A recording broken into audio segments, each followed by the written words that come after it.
It's Tuesday, June 7th, close to 9 a.m. I'm heading to the gym.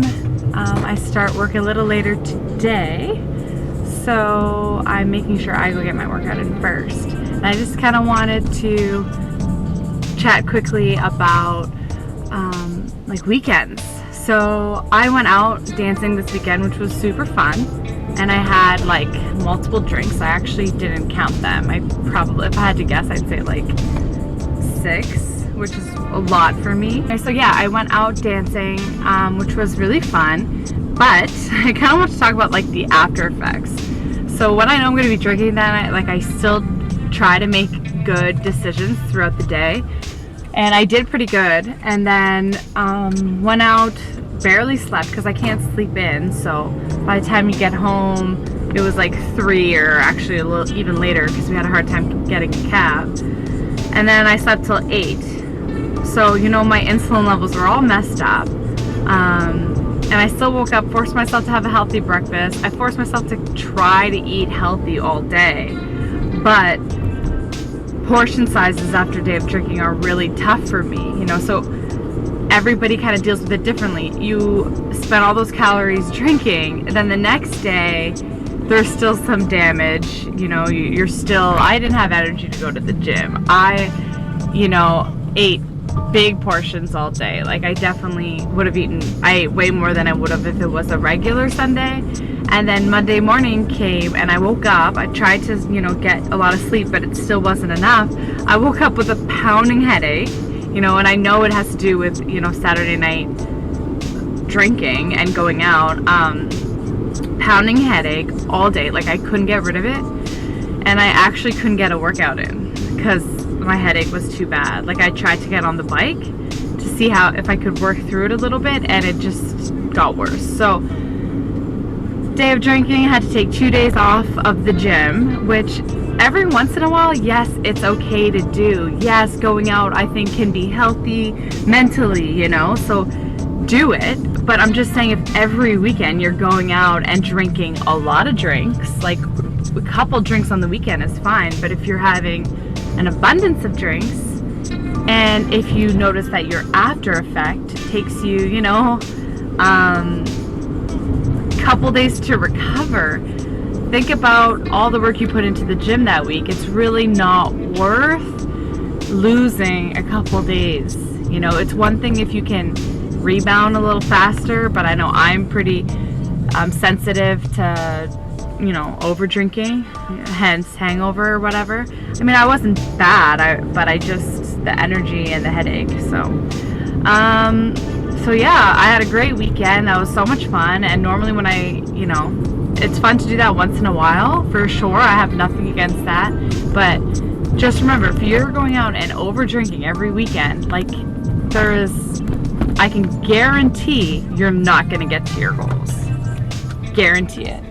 So practice maybe drinking in moderation and still trying to get to bed at a decent hour on the weekend. So me feeling like I stay on track and still feel social, I try to get to bed between midnight and 1, and I'll still have maybe 2 drinks, lots of water, and that's it. There's a huge difference on how I feel. Anyway, I'm still tired, honestly. So I'm going to get a coffee before I go to the gym, my favorite Americano, and I'm going to try and film some workout for you today. So talk to you soon. Hey guys, I just thought I'd do a quick little voiceover to kind of explain my workout today. So here I'm just warming up with this band just to open up my hips and make sure that I'm activating the right muscle groups when I go into the squat. It can help me get lower, prevent injury, you know, make sure my back doesn't hurt, little things like that. So I do all these about 15 to 20 reps per side. I just kind of want to feel warm in the area. And then I move on to my squat once I'm done this.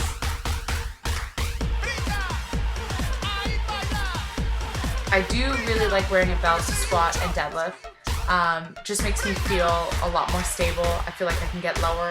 I feel the exercise in the right muscles, like in my glutes instead of my low back, and less in my quads. It just really makes me feel a lot more powerful. That's just my personal preference.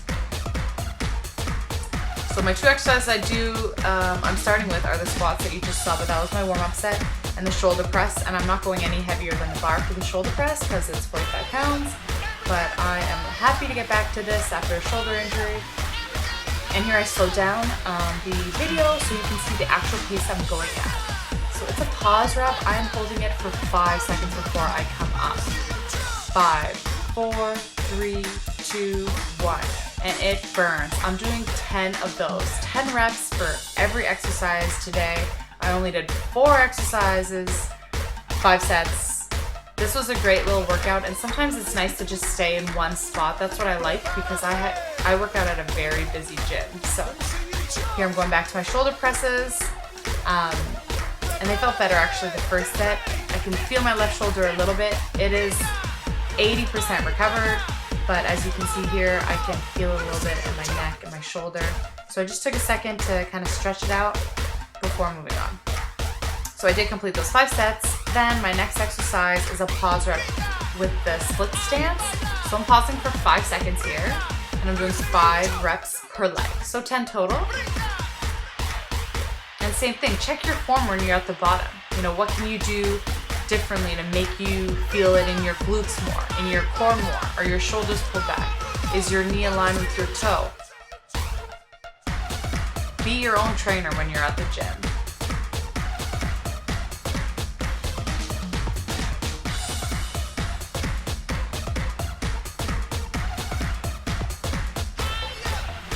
And then my last exercise was upright rows. So with the 45-pound bar, trying not to swing. But it is a little heavy since I haven't been doing the shoulders. You know, I'm a little weaker than I was, but I'll get back to where I was before.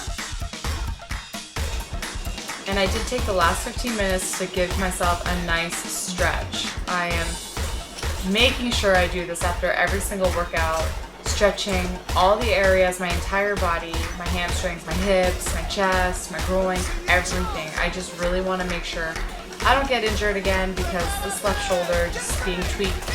It is due to tennis, but you know, I want to make sure that I feel good after my workouts versus leaving and getting tighter. So just taking some time and stretching. I really recommend you taking 10 to 15 minutes, stop your workout early, and stretch. Your body will thank you for it.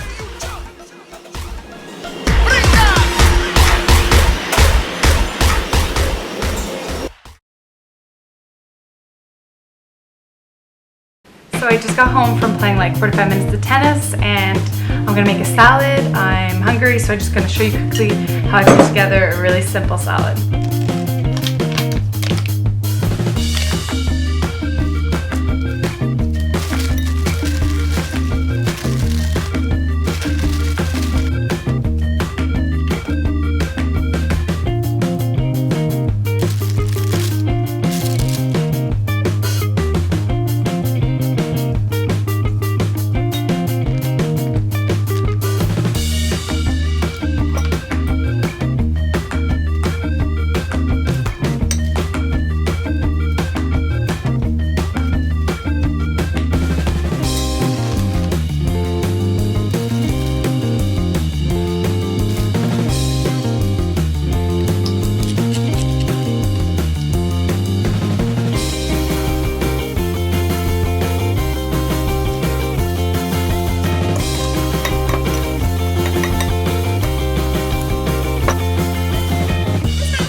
A cup of Costco's quinoa salad, and I added an artichoke and cut it up. It's in sea salt and water, and a pickle. Pickles from Costco, artichokes from Costco, and there's no vinegar in them, so they're healthier for you. And a big scoop of hummus. Also sipping on this Perrier and editing a video. I guess we're just starting to do that. So this one is my protein pancake recipe. So you'll be seeing that one. It would be posted by the time you're watching this. So it's 6:45. So it's like 8 o'clock, and I just took a shower, obviously, washed my hair, and I'm just relaxing for the night. I did a little bit of photo movie editing, but I didn't get it all done, and I'll finish it hopefully tomorrow, which is Wednesday, June 8th. So hopefully that'll be up for you guys tomorrow. But I just want to kind of finish today's vlog and quickly bring up again alcohol and weight loss and fitness goals. It's really gonna be hard for you to reach your goals if you're going out drinking, and I want to quickly just talk about why.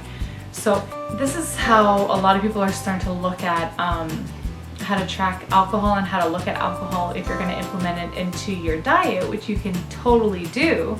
But if you're going to go out and have 6 to 8 drinks, you know, or whatever, more than a couple drinks, it's going to be really hard to get to your goals. So for example, I had 6 drinks, I think, on Saturday, which is a lot for me. Tequila, vodka, both have about 65, 70 calories in 1 ounce.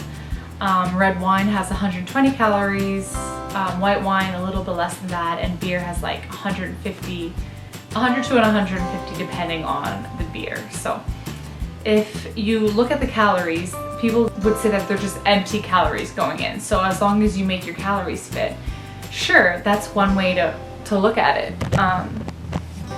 So if you're not mixing your alcohol with any sugary drinks, then that calorie content's going way up. So if you're having it with something sugary, then you're adding hundreds of calories into that one drink. I really recommend mixing your alcohol, like if you're gonna have a tequila and soda, or just going for a shot of tequila, really, it's not that bad.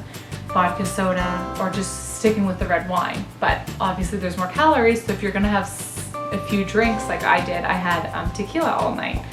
So 6 drinks of tequila, so let's just say it's about 65 calories in a drink, in a shot. So that came about to 6 drinks of tequila is about 400 calories that I got just from drinking that one night. So 400 calories, that's a lot of calories, first of all. And most of the time people don't have the self-control to not go out and eat something after the bar after they just consumed hundreds of calories, because you still feel hungry, because hence they feel like empty calories. But the more we're learning about alcohol, the more we see that they actually get processed like carbohydrates and a little bit like fats. So the way I like to look at it is it's not only 400 calories of empty calories, it's 400 calories of carbs or 400 calories of fat. So if I'm looking at it like 400 calories of carbs, I would take 400 and divide it by 4, because there's 4 grams of carbs in calories. If I calculated my drinks and put them all towards my carbs for the day, then that means I would have eaten 100 grams of carbs. That's crazy if you look at it that way. You know, if I'm actually trying to get leaner, I'm not gonna just waste 100 grams of carbs. That's like 5 pieces of bread. Would you just eat 5 pieces of bread and be like, yeah, I'm gonna get to my goals? No, you would know if you ate 5 pieces of bread, you're not gonna get to your goals. So people drink 5, 6, 7 drinks and think they're gonna get to their goals, and they're not. You really gotta rethink how you're gonna get to your goals if you're over drinking on the weekends. You know, 2 drinks, that's a lot easier to fit. 2 drinks of tequila would be like 32 grams of carbs. So that's one way to look at it.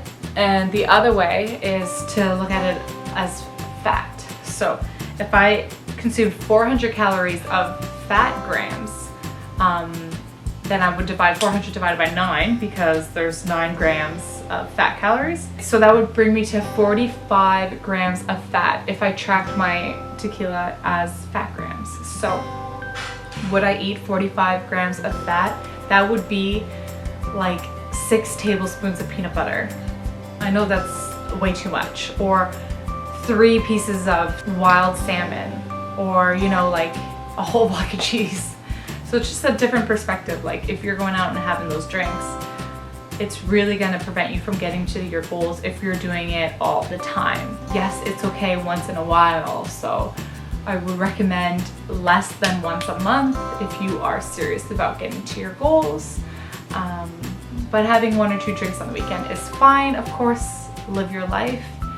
Anyway, that's all I gotta say about that. Thanks for watching the video. Don't forget to subscribe so you can see more of my vlogs, my recipes.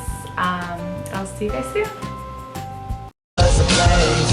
If you could just see my face, we always see